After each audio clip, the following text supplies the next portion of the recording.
When Christopher Columbus came to America in 1492, he believed he had reached India and upon arrival named the locals Indians. He then began exploiting the Indians utilizing superior European technology such as guns, horses, and the wheel, while the diseases that they carried to the New World systematically destroyed whole native populations. These harsh relationships would foreshadow the treatment of Native Americans over the next several centuries as the country developed. Before the Revolutionary War, the colonists began slowly pushing the Native Americans westward due to the growing need for land. In 1676, Native Americans were harassing white settlements, and when the local government of Virginia failed to retaliate properly, a mob led by Nathaniel Bacon attacked the government, demonstrating how Native Americans were creating controversy in local colonies. Eventually, the tensions reached such a high level that a war broke out between the French and Indians against the British. One of the main groups of natives that fought in this war had allied years before to create the Iroquois Confederacy, which is made up of 5 distinct Indian tribes. The Iroquois Confederacy represents the Native Americans' only early attempt to coalesce. After the American Revolution, when Thomas Jefferson completed the Louisiana Purchase Treaty, huge tracts of land previously unavailable were now ripe for the settlement of Americas. This would allow Americans to push further west in large numbers, which would only escalate the conflict between the Native Americans. During the War of 1812, the Native Americans fought on both sides for the Americans and the British. Andrew Jackson's focus, as he was sworn in as president, was to decrease the tensions with the Native Americans. Jackson's legacy as president is notorious for the Trail of Tears, the relocation of the Cherokee Indians after the passing of the Indian Removal Act of 1830. The Trail of Tears consisted of forcing Native Americans to walk 800 miles to a reserved plot of land, leaving thousands to die along the way. In 1887, Congress adopted the Dawes Severalty Act.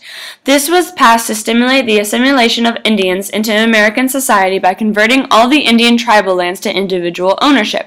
Attempts of a reform in Indian policy were due to the publication of Helen Hunt Jackson's book, A Century of Dishonor, which went into depth about the unjust treatment of the Indians by the federal government. In 1696, the occupation of Alcatraz lasted for 19 months on Alcatraz Island. The significance of this occupation was that the Indians were trying to regain land they felt were rightfully theirs.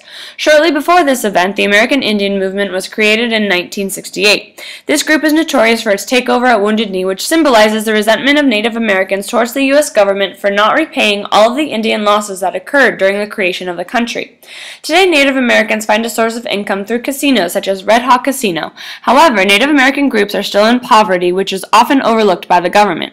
In the eyes of the European settlers, Native Americans were not considered equal. This is supposed to justify the fact that the white settlers were killing tribes and villages, forcing Indians off their land and destroying their homes. The American government today make up for those injustices by giving Native Americans special rights and privileges in hopes of trying to assuage their tainted history. During the first half of the 19th century, the Irish farmers experienced prosperity as they supplied the bulk of food needed while England fought her wars. However, once war became less frequent, the Irish landlords forced the tenant farmers off their land. Many of those who were displaced went to America to find work. Later, back in Ireland in 1945, the farmers found that their potato plants had been ravaged, causing the Great Famine, killing hundreds of Irish and displacing hundreds of thousands more. Many of those that left Ireland arrived in the port cities of the United States and can be classified as old immigrants as they had an easy time assimilating into U.S. society. However, because they were typically followers of Catholicism, they were subject to harsh treatment from the Protestant Americans. One of the most common racial slurs used in reference to the Irish were Paddies, which comes from the Irish name Patrick. The term reflects how many Americans had hostile views of the Irish, mostly caused by their high immigration rate in the 1850s. The Irish were also commonly stereotyped as alcoholics. This is shown in the presidential election of 1884 when Grover Cleveland's opponent, James Blaine, associated Irish Catholics with the phrase rum, romanticism, and rebellion. New York houses one of the largest Irish American populations, which is reflected in the St. Patrick's Day celebration. The holiday started in mid-19th century and is still celebrated across the country and is associated with Irish pride. Today, nearly 11% of Americans claim to be of Irish descent, allowing greater acceptance of Irish Americans into the United States. In the 1940s, Dorothea Dix began working to reform the system that cared for the mentally ill. She investigated the conditions of those needing special care and found that many were being subjected to inhumane abuses such as chaining and beating. In the 1880s, a new theory arose in order to filter people with disabilities out of society. Eugenics was wholeheartedly embraced in the U.S. and was used to form laws that prevented people with disabilities from marrying, having children, and even entering the country. Eugenics reflects how backwards the American views were on how to deal with handicapped Americans.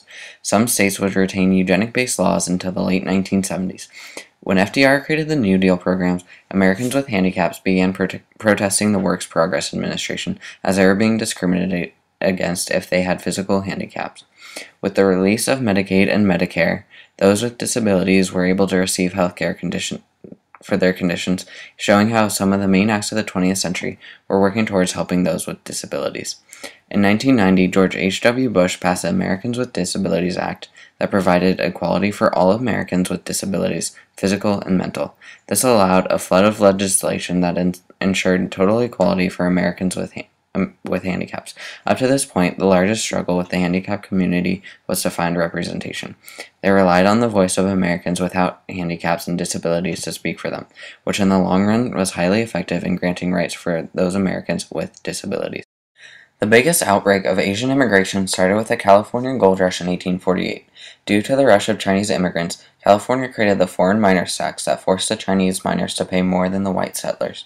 In 1868, the Burlingame Treaty was enforced to facilitate Chinese immigration. As more and more Asian immigrants came to the United States, anti-Chinese riots were popular, especially in California. In 1880 specifically, the United States passed a federal law known as the Chinese Exclusion Act, which made Chinese immigrants permanent aliens by excluding them from becoming U.S. citizens. During the 1900s, Japanese immigrants were allowed to lease land and sharecrop.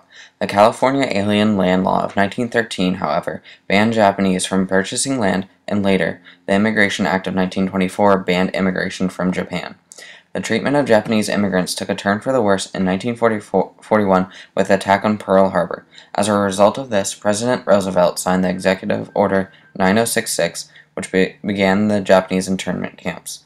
During the course of the war, nearly 100,000 Japanese immigrants were uprooted from their homes and sent to the internment camps. It wasn't until years later, with the signing of the Civil Liberties Act of 1988, did President Reagan apologize to the Japanese Americans who went through those camps and provided each victim with $20,000. Today, Asian Americans have assimilated into U.S. society, and as a minority, they remain strong and growing. During the California Gold Rush, the incoming miners began pushing the Mexicans, who were the first to settle California, off the land. In 1851, the California Land Act taxed lands with Mexicans in order to pressure them to leave, while the foreign miners tax placed a burden on them as well. During the Great Depression, the U.S. ISN adopted a policy of repatriation. This forced some 400,000 Mexican immigrants off their land. In 1942, the Bracero program was created, which helped the importation of temporary contract laborers from Mexico to the United States. This program was important because it secured green cards and legal residencies to many of the working braceros. Nearly a year later, following the murder of a Latino youth, riots broke out between U.S. sailors and Latinos. These riots were more commonly known as the Zoot Suit riots, demonstrating that there were many tensions between the whites and the Latino minority. An important Latino civil rights activist was a man named Cesar Chavez, who was most famous for co-founding the National Farm Workers Association, which was made up of Hispanic farmers struggling to gain nationwide support. Hispanic Americans today are still struggling to find equal rights, as they are often limited to agricultural work, while border states are restricting immigration in order to limit the growth of Hispanics as a minority. Up until the mid-20th century, homosexuals lacked any form of organization, and most gays remained hidden from public view. When Jack Kerouac wrote On the Road, he was successful in revealing the lives of homosexuals and their hidden roles in society. This was one of the first books that openly portrayed gay characters. In the 1970s, the newly formed gay community began organizing marches and parades in efforts to get political recognition. An example of this was the Stonewall Riots, which is said to have ignited the modern gay rights movement in the United States. This is one of the first attempts to gain rights for the gay community and was a key movement that truly brought the issue on a nationwide basis. The movement gained a leader when Harvey Milk, the first openly gay man to hold political office, became supervisor in San Francisco in 1977. This faced a backlash from the moral majority that was believed in traditional marriage stemming from Christian values. In 1993, Clinton passed the U.S. policy Don't Ask, Don't Tell, which prohibited military personnel from discriminating against or harassing closeted homosexual or bisexual service members. These and other arguments have continued to oppress and limit the effectiveness of the gay rights movement still today. With the passing and repeal of Prop 8, the issue of gay marriage remains controversial in California, while other states give gays the right to marry. As long as some states restrict their rights, the homosexual community appear to have a long way to go until they achieve equality among the United States.